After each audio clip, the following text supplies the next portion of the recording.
안녕하세요. 양심중고차 이진영입니다. 오늘 영상은 랜드로버 디스커버리 4 차 본답니다.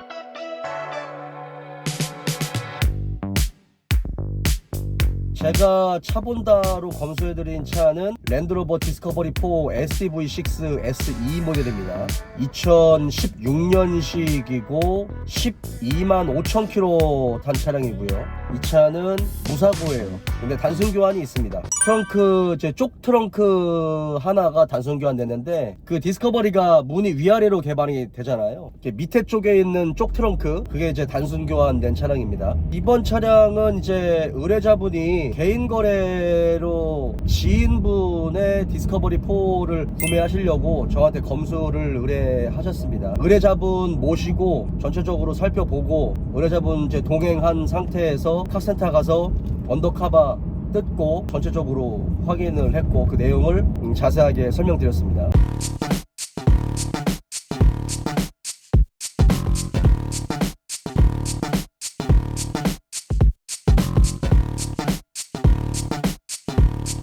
여러분께도 설명드릴게요. 디스커버리 4 굉장히 많이 보십니다. 이번 의뢰자분도 30대 초반이신데, 남자라면 죽기 전에 한번 타봐야 된다 라는 생각을 가지고 계신 것 같아요. 굉장히 매력적인 차죠. 이 차는 관리가 좀 잘 돼 있다 라고 알고 계신 것을 저한테 검수해 달라고 부탁하셨어요. 그래서 처음에 가지고 오셨을 때 전 차주분 있죠, 그러니까 현 차주분 말고 전 차주분이 관리를 좀 많이 하신 내역을 들고 오셨습니다. 근데 제가 디스커버리도 많이 보고 레인지로버 시리즈도 굉장히 많이 보는데, 종종 관리는 많이 했다라고 글에는 적혀 있는데 실제로 보면 그렇지 않은 차들도 꽤 있었어요. 그래가지고 저도 최근에는 이제 그런 부분들은 그렇게 100% 신뢰하지는 않는 부분인데, 어쨌든 차를 보면 지금 현재 상태는 나와 있으니까요. 먼저 이 차는 상당히 양호했습니다. 일단 기본적으로 전 차주분이 관리를 굉장히 잘하신 것 같아요. 이 차의 외형을 보면 가장 기본적으로 앞바퀴하고 뒷바퀴가 하우스 쪽으로 많이 좀 바깥으로 나온 걸 보였을 거예요. 그게 이제 타이어가 휠 팬더 바깥으로 나온 게 아니라 아주 꽉 차게 딱 떨어지게 나온 걸 보실 수 있는데, 이거는 이런 SUV나 4륜구동 차들의 기본적인 어떤 멋을 아시는 분이 이렇게 꾸미시는 분들이거든요. 그래서 허브 스페이스를 대셨어요, 전 차주분께서. 근데 제가 이제 의뢰자분한테 말씀드렸거든요. 디스커버리 4 같은 경우는 앞에는 한 20에서 한 25mm 정도 스페이스 되고, 그리고 뒤쪽에는 한 30에서 35mm 정도 되는 거는 좀 괜찮다라고 말씀을 드렸거든요. 왜냐면 똑같이 되면 25mm 이상 이게 돼버리잖아요. 그러면 앞에가 상대적으로 더 튀어나오는 것처럼 보여요. 기본적으로 뭐 타이어 상태도 내짝 다 양호했고, 앞쪽 브레이크 디스크는 교환하신 지가 얼마 안 된 것 같아요. 뒤쪽 브레이크 디스크도 상태가 양호했습니다. 디스크를 말씀드리는 거는 이렇게 2톤이 넘는 공차 중량을 가지고 있는 무거운 차들 같은 경우, 특히 유럽 차들 같은 경우는 브레이크 디스크 많이 파먹는다라고 말씀드렸잖아요. 이 차는 그런 거 없이 매우 양호했습니다. 그리고 전 차주분이 이제 블랙 하이그로시로 도색을 하셨는데, 뭐 약간 미세하게 뭐 까짐이나 이런 거는 있기는 했지만 전체적으로 뭐 양호했습니다. 지금 이제 상품용으로 만들어진 중고차 매매단지에 있는 차가 아니니까 기본적으로 지금 있는 상태에서 봤는데, 전체적인 외관은 새 차를 하면 깔끔해질 것 같다라는 느낌을 좀 받았습니다. 캘리퍼를 보니까 브em보 걸로 모노블럭 캘리퍼가 돼 있는 것 같더라고요. 떠서 봤더니 커버만 씌워 놓으신 걸로, 앞뒤 브레이크 캘리퍼는 브em보 커버 씌우신 걸로 그렇게 확인을 해드렸죠. 자, 그리고 이제 엔진룸을 봤어요. 기본적으로 이 차가 22년도 말쯤에 그 엔진 어셈블리로 교환을 받으신 이력이 있더라고요. 보통 현대기아 같은 경우는 어셈블리로 교환한다라고 하면 헤드나 뭐 이런 거 빼고 그냥 쇼트 엔진과 피스톤 링, 그 다음에 뭐 크랭크 축 요런 쪽으로만 이렇게 교환을 하는데, 지금 제가 알기로는 엔진 어셈블리로 교환했다라고 하면 엔진 전체를 아예 통으로 교환을 받으신 것 같은 느낌이 들어요. 왜냐면 제가 알기로는 디스커버리 엔진 그 디젤 3.1 엔진 같은 경우는 완전 통으로 바꿔주거든요.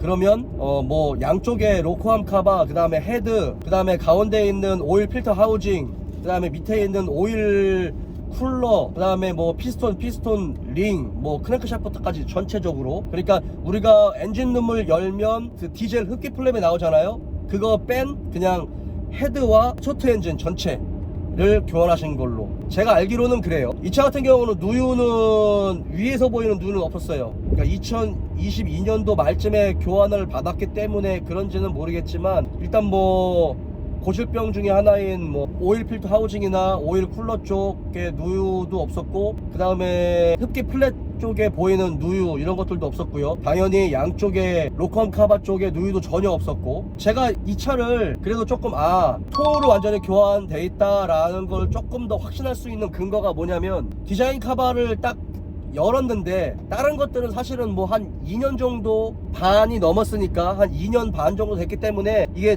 잘 안 보일 수는 있거든요. 근데 유독 양쪽에 인젝터 있죠, 인젝터 그 오일 공급 라인, 그러니까 딜리버리 파이프에서 양쪽 인젝터 각각 들어가는 오일 공급 금속 파이프가 있어요. 그게 유독 좀 새 거 같더라고요. 그래가지고 제가 의뢰자분한테 여쭤봤어요. 혹시 전 차주분한테 이거 딜리버리 파이프하고 그 다음에 인젝터 연료 파이프 교환했는지 한번 여쭤봐 달라고 제가 말씀을 드렸는데, 그거는 교환을 안 하셨다고 하시더라고요.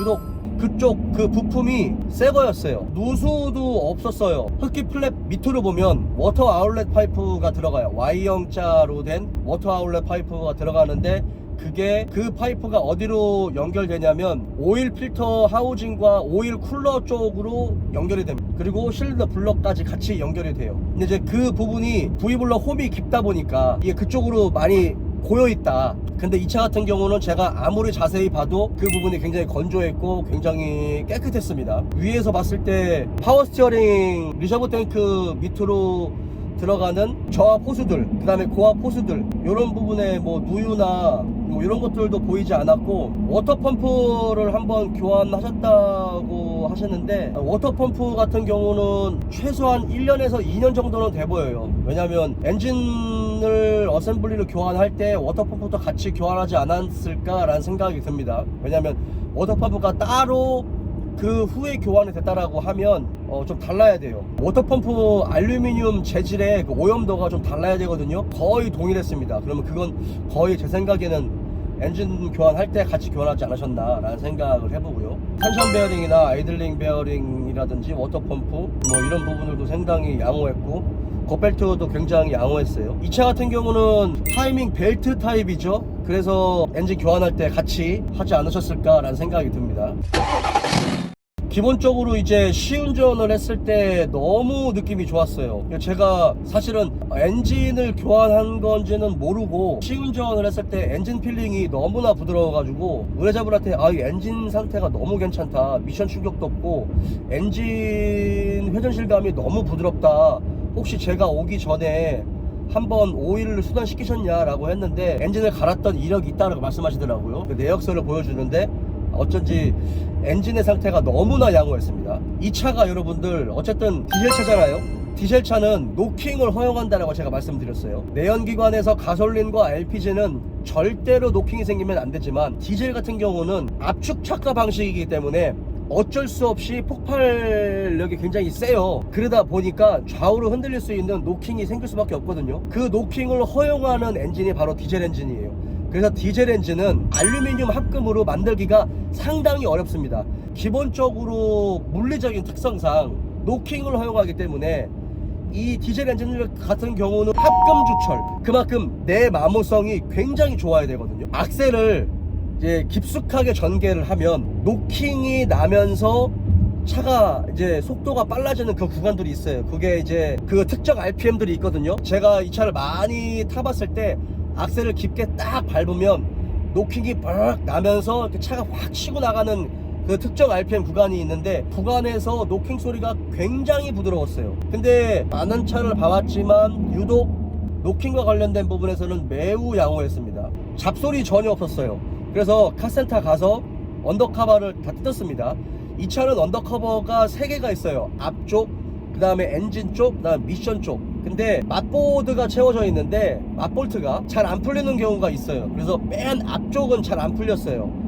그래서 그 앞쪽 언더커버는 뜯지는 못하고 엔진 쪽하고 미션 쪽 다 뜯어서 확인을 했습니다.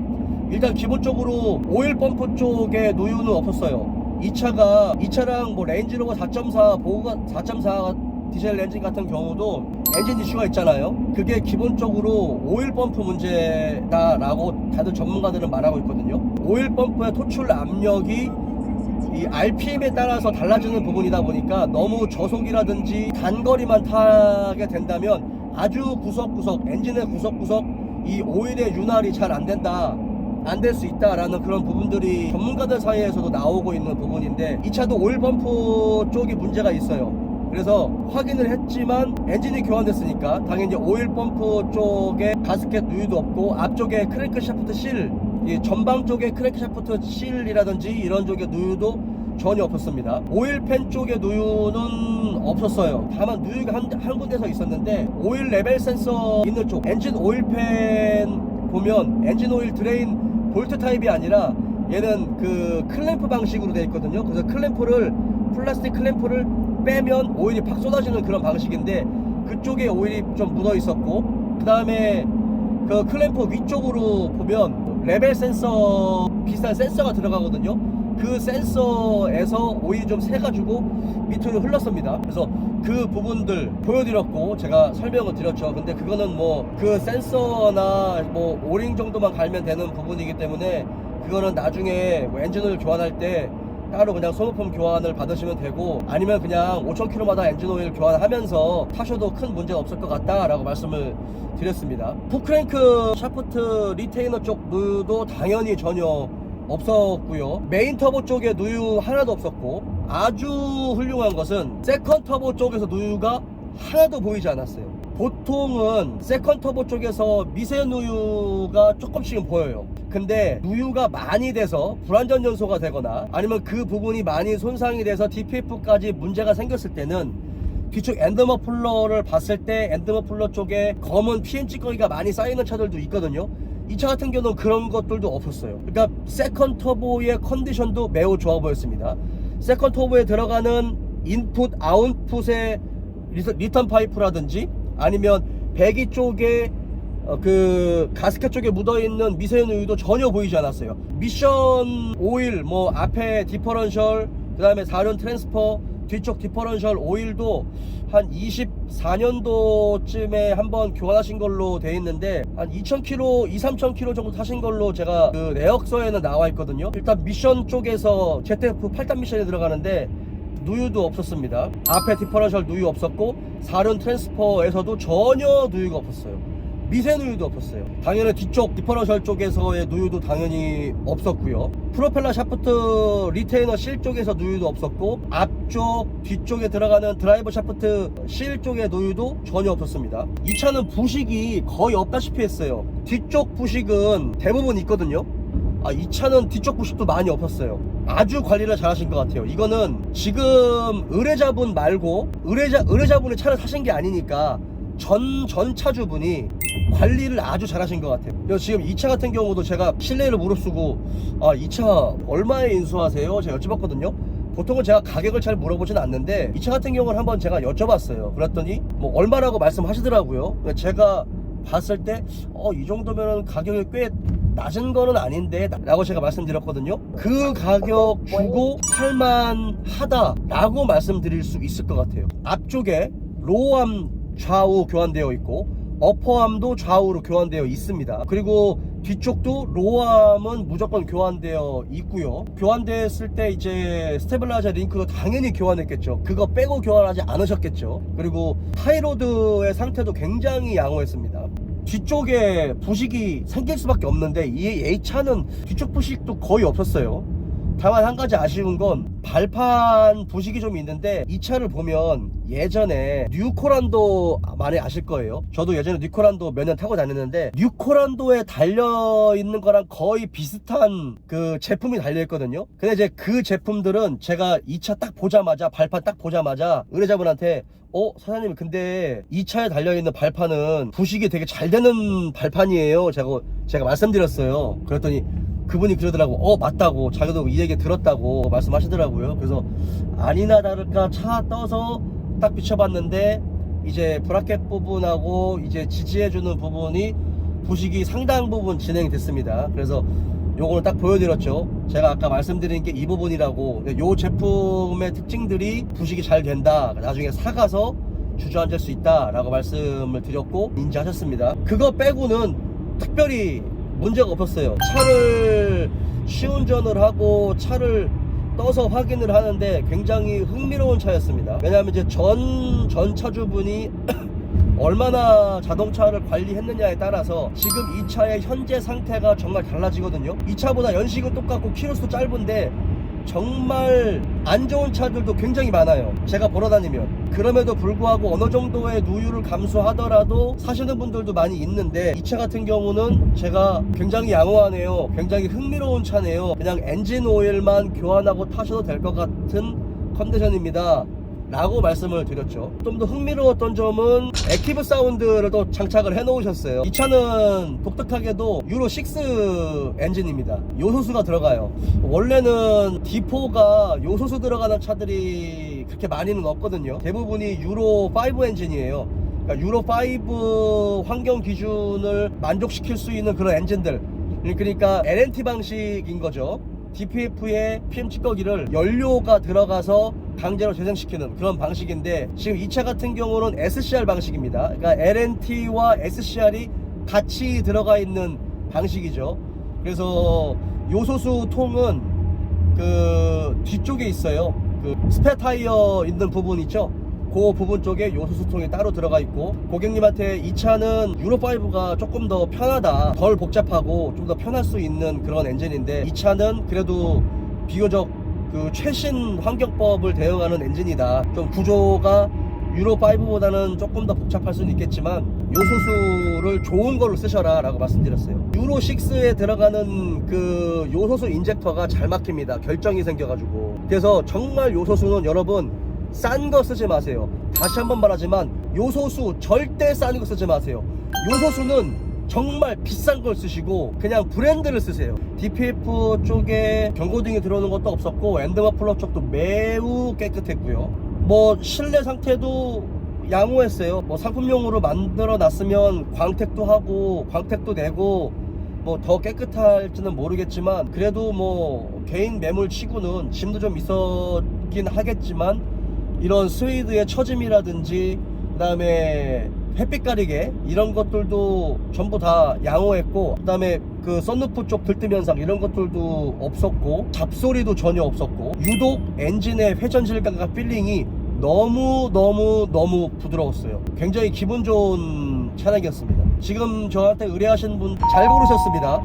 예, 이거는 전전 차주분도 자동차 관리를 굉장히 칭찬드리고 싶고, 그 다음에 지금 현 차주님도 아껴서 좀 잘 타신 것 같고, 의뢰자분도 굉장히 큰 수혜를 입으신 것 같아요. 축하드립니다. 네. 자, 오늘 랜드로버 디스커버리 4 차본다 영상 여기까지입니다.